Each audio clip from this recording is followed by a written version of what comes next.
Alright, this is Mr. Gillum, and today we're going to start using equations in real-world situations. We're going to have a little bit of word problems today, and we're going to try to model them with an equation.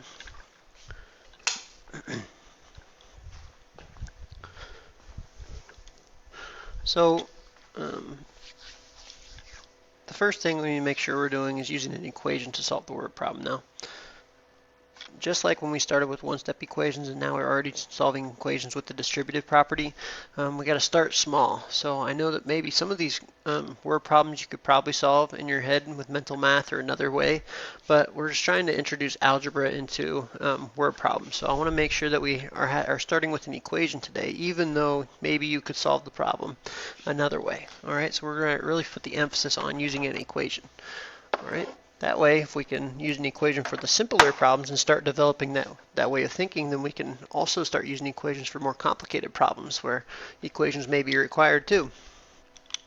This problem says the temperature decreased. So I'm going to put a little down arrow there to remind myself what decrease means. The temperature decreased by 24 degrees, and now it is 75 degrees. What was the original temperature? Okay, so this looks to me like what I like to call the unknown. We don't know what the original temperature is. Okay, and so for an unknown, we would use something like a variable. So let's just say x. I like the variable x because x is a very common variable when we really get into algebra and into geometry. So I like to use the variable x. And in this case, we need to know what the original temperature was. Well, it says here that the temperature decreased by 24 degrees. So whatever the temperature was went down 24 degrees and is now it is equal to 75 degrees. And so that's how I would write the equation to figure out what the original temperature was. Whatever it was, if I subtracted 24 degrees, I would know that it is now 75 degrees. Okay, and so now we just have a one-step equation to solve, which I'm going to solve with algebra. Put that little line there to remind myself of where the balance is, and I'm going to use inverse operations. Add 24 to both sides of the balance or the equal sign, and so x equals 99. So it must have been 99 degrees. Make sure I'm labeling my answer as well. The original temperature must have been 99 degrees. And again, I could always check my answer too and say, oh, well, is 99 minus 24 75? In this case, yes, I know it is. So I'm pretty certain that I have the correct answer.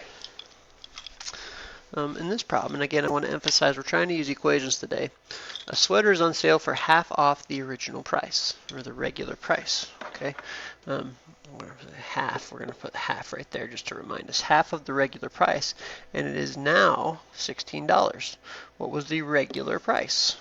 Okay, we don't know. The unknown, what was the regular price? That's what we don't know what the regular price is. And so if I know I want to take half of the regular price, must be $16. That sounds an awful lot like half of whatever we started with should equal 16, the new total. Okay, and I want to underline this really important word is. A lot of times is can represent the word or the equal sign in an equation. So when I read it all together, it says a sweater is on sale for half off the regular, and it is now 16. What was the regular price? Okay, and so that's how I kind of set up my equation there. And hopefully we can use those variables. And I know we've been talking about keywords and expressions and types, things like that. But in this case, it looks like we have a one-step equation again, and we have 1/2 of x. And we've learned that one of the strategies to solving these fractions would be to multiply both sides by the reciprocal of whatever we're trying to invert. So we're going to multiply both sides by 2 over 1. Or really, if you're thinking just two whole numbers being multiplied, you don't really need to put it over 1 on this side because 2 over 1 and 2 really do mean the same thing. And cross-reducing, which is always a very, very valuable skill. It tells me when I multiply inverses that I'll just have 1x left, and in this case it equals 32. So let's think about if our answer makes sense. If a sweater was on sale for $32, half of 32 should be 16. That makes sense to me. So I'm going to say that the original or the regular price was $32. So again, I want to start with an equation and then solve the equation to find the solution to the problem. In this case, it says that we have an account. It says we deposit. So the word deposit makes your bank account go up. Okay, because you're putting money into your savings account. So you're depositing $30 into your savings account, and your new balance is $100. What is your previous balance? Okay, so we want to know what the previous balance was. All right, so we're going to call him X. We're not sure about him. But we know whatever the previous balance was, we deposited $30 more into it. And now the balance is $100. And so whatever we started with, plus the new $30 that I deposited, should equal $100. And so I have this nice one-step equation to solve, and I'm going to use inverse operations. In this case, x must equal 70. So I think that the answer is $70. Let's think if that makes sense. If I started with 70 and I put another 30 in, would that make 100? Yes, it would. So I'm going to say our previous balance must have been $70. And yes, I know that maybe some of these could be done with mental math, but I want to emphasize making an equation and solving it now because they're going to get more and more complicated as you go. So we're going to start with these basic skills and work into harder problems. This one says that you're in a hot air balloon and you descend. Just make sure I write that down arrow so I know it's going down 200 feet to a new altitude of 1,000 feet. What was your original altitude? So we don't know where we started.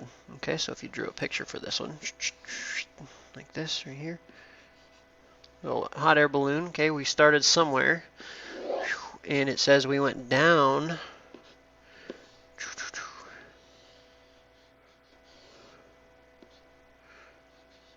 It says we went down 200, and now that's at 1,000. So we need to know where we were to start.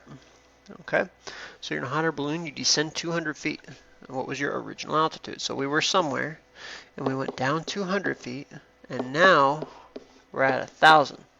And so that's going to be my equation that I use to solve this problem. So with inverse operations, I know I need to add 200 to isolate that variable.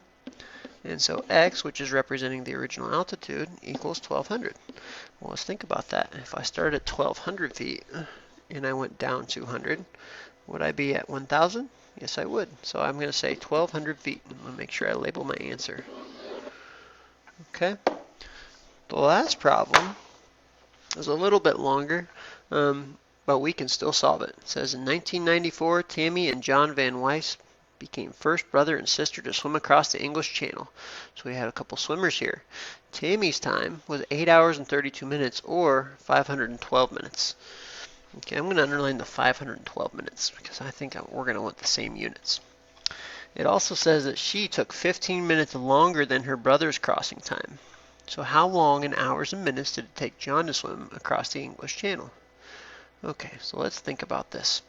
If I'm comparing Tammy and John, what would I have to do to make them equal? If I'm comparing, I want them to be balanced. Well, this is going to be, the statement right here is going to help me to decide what I need to do. Okay, it says that it took Tammy 15 minutes longer than John. So if I'm comparing how long it took them, however long it took John plus another 15 minutes should equal Tammy. But we're in luck because we know how long it took Tammy. It took her 512 minutes, or in fact, I think maybe I do want to use this, 8 hours and 32 minutes. My equation would probably be 512 equals J plus 15. J representing how long it took John, and then John's time plus another 15 minutes should equal Tammy's time. So if I'm trying to figure out how long it took John to swim across, I could use inverse operations to see that that's 497 minutes. And let's think if that makes sense. If John took 497 and it took 15 minutes longer for his sister, she would be at 512. Okay, that would make sense. But it does ask us in hours and minutes how long it took. So we have a couple options. We can go to 497 and divide it by 60 and see how many hours it took, and the remainder would represent the minutes. Or we can think of it a different way. Instead of using 512 here, we could use 8 hours and 32 minutes. And because we're referring to 15 as minutes, we could just subtract the 15 minutes and decide that John's time would be 8 hours and 17 minutes. And I think that's going to be the more appropriate way to solve this problem. All right, so there's 3 examples of how to use an equation to help solve a real word problem. And on your study island tomorrow, you'll see some more word problems, but we're just going to try to work on them with equations instead of mental math. Okay, so that's it for today.